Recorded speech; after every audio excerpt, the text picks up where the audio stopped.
আসসালামু আলাইকুম। প্রোটিন আজকে আমরা একটা ইম্পর্টেন্ট একটা ভিডিও নিয়ে আসলাম আপনাদের কন্ট্রোল বোর্ডের পাসওয়ার্ড কিভাবে পরিবর্তন করতে হয়। তো অবশ্যই মনোযোগ সহকারে ভিডিওটা দেখবেন। শুধু এই 4 ডিজিটের যে মনিটর আছে, এই 4 ডিজিটের মনিটর যে কোনো মডেল হোক না কেন, এরকম 4 ডিজিটের মনিটর হলে আপনারা পাসওয়ার্ড পরিবর্তন করতে পারবেন। অনেকেই জানেন না, যারা জানেন তাদেরকে দেখার কোনো প্রয়োজন নাই, আর যারা জানেন না অবশ্যই মনোযোগ সহকারে শুরু থেকে শেষ পর্যন্ত দেখবেন। চলুন আমরা কথা না বলে ভিডিওটা শুরু করি। আমরা সর্বপ্রথম এই মেন পাওয়ারটা দিয়ে নেবেন। আমরা সুইচটা দিয়ে নিলাম। সুইচটা নেওয়ার পরে দেখেন আমার পাসওয়ার্ড কত আছে আমি দেখাই। আমার পাসওয়ার্ড আছে অরিজিনালে 2013 আছে। আমি 2013 আছে। এখন আমি এখান থেকে যদি স্পিরিট লক করি তাহলে স্পিরিট লক করা যাবে। আমার 3000 আছে। আমি আপনাদেরকে দেখাই, আমার 3000 স্পিরিট আছে। আমি সেভ দিলাম। এখন যদি আমরা রিসেট দিই এই বোর্ডটা, রিসেট দিলে কিন্তু পাসওয়ার্ডটা চেঞ্জ হবে না। এই রিসেট দিলে পাসওয়ার্ড থাকবে। আমরা এই জন্য এই যে আমরা পি বাটন প্লাস বাটন চাপ দিয়ে ধরলাম। ধরার পরে P-00 আইছে। আমরা যদি এখন এইচ বাটনটা যদি আমরা 2 সেকেন্ড চাপ দিয়ে ধরে থাকি তাহলে কিন্তু আমাদের রিসেট হয়ে গেছে। আমাদের কন্ট্রোল বোর্ডটা রিসেট হয়ে গেছে। কিন্তু পাসওয়ার্ড আমি আবার আপনাদেরকে দেখাই। পি বাটন আর মাইনাস বাটন দিয়ে অবশ্যই পি বাটন মাইনাস বাটন একসাথে চাপ দেবেন।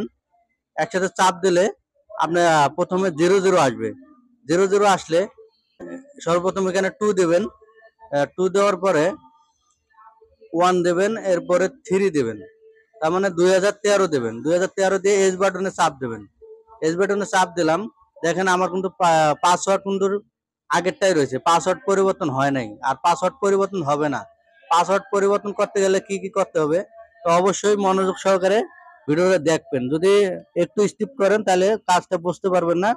আর যদি একবার মিস্টেক করেন, ভুল করেন, তাহলে কিন্তু পাসওয়ার্ড নিয়ে খুবই ঝামেলায় পড়বেন। এখন আমার আছে, আমি আবার ঢুকে আপনাদেরকে বারবার দেখার সাথে পি বাটন মাইনাস বাটন অবশ্যই চাপ দিয়ে ধরবেন।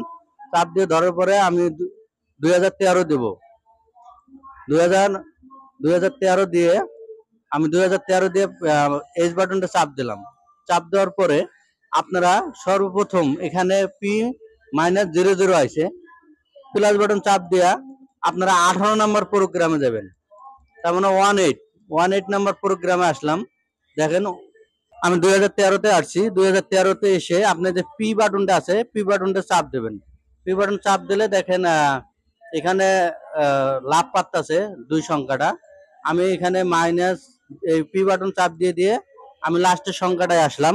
লাস্টের সংখ্যাটায় এসে আমি 14 করে দিলাম।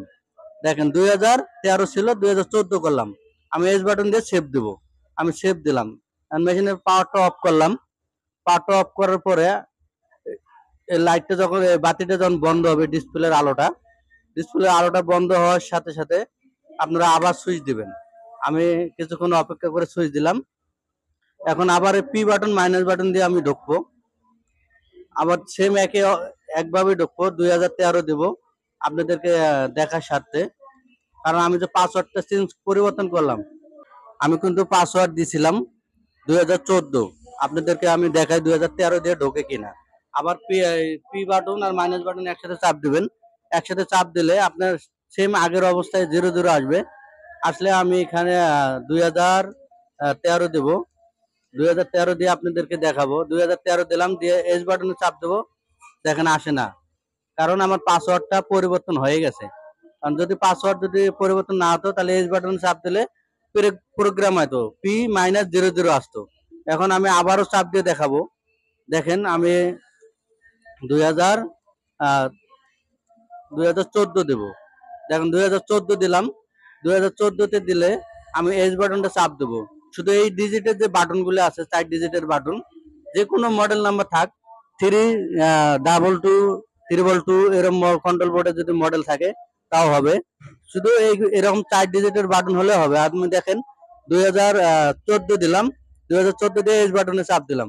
দেখেন আমার প্রোগ্রামে এখানে ঢুকে গেছে। আমি আর যদি স্পিরিটটা লক করি, ওয়ানে যাব। ওয়ানে যেয়ে আমি প্লাস বাটন দিয়ে ওয়ান আইনা আমি পি বাটনে চাপ দেবো। দেখেন আমার স্পিড 3000 আছে, আমি এখানে চাইলে আমি বাড়াইতে পারবো কমাইতে পারবো। আমার এখানে আমি 2500 করে দিলাম, দিয়ে সেভ দিলাম। আমি এখন আবার পাসওয়ার্ডটা কিভাবে 2013 করে এটা আমি দেখাবো। আবার পি বাটন মাইনাস বাটন চাপ দেবেন, চাপ দেওয়ার পরে এখানে 2014 যাবেন। 2014তে যাইয়া 2014তে যাইয়া এজ বাটনটা চাপ দেবেন। এই যে এজ বাটনটা চাপ দিলাম, এই যে আমার 2014তে আছে। আমি এখন পাসওয়ার্ডটা পরিবর্তন করব। আমি প্লাস বাটন চাপ দিয়ে সর্বপ্রথম 18 নম্বর প্রোগ্রামে যাব। এই যে পি মাইনাস 18 নম্বর প্রোগ্রামে আমি 18 নম্বর প্রোগ্রামে আসলাম। পি বাটনটা চাপ দেব, পি বাটনে চাপ দিলাম। দেখেন 2014 হয়েছে, 2014 হয়েছে। আমি আগের মতোই করে দিলাম যেন কেউ বিভ্রান্তি না হয়। দেখেন আগের মতো করে দিলাম, 2013 করে দিলাম। 2013 করে দিয়ে আমি আবার এজ বাটনে চাপ দেব। এখন আমার হয়ে গেছে, আমি সুইচটা বন্ধ করলাম, সুইচটা আবার দিয়ে নিলাম। এখন আবারও সেম এক সিস্টেমেই পি বাটন মাইনাস বাটন চাপ দিয়ে ঢুকলাম। 2013 দেবো, কারণ 2014 দিয়ে দেখাইলাম, 2013 দেবো। দেখেন 2013তে আমার এটা পাসওয়ার্ড চেঞ্জ করার পরিবর্তন। এইভাবে আপনারা পাসওয়ার্ড পরিবর্তন করবেন, কোনো সমস্যা হবে না। যদি একবার মিস্টেক করে ভুলে যান তাহলে কিন্তু মেশিন চলবে। আপনারা বোর্ড যদি কখনো সমস্যায় পড়েন, সার্ভিসিং করতে গেলে আপনারা ঠিক করতে পারবেন না। অবশ্যই পাসওয়ার্ডটা মনোযোগ সহকারে মনে রাখবেন যে কিভাবে পাসওয়ার্ড পরিবর্তন করতে হয়। ভিডিওর সাথে থাকার জন্য আপনাদেরকে ধন্যবাদ।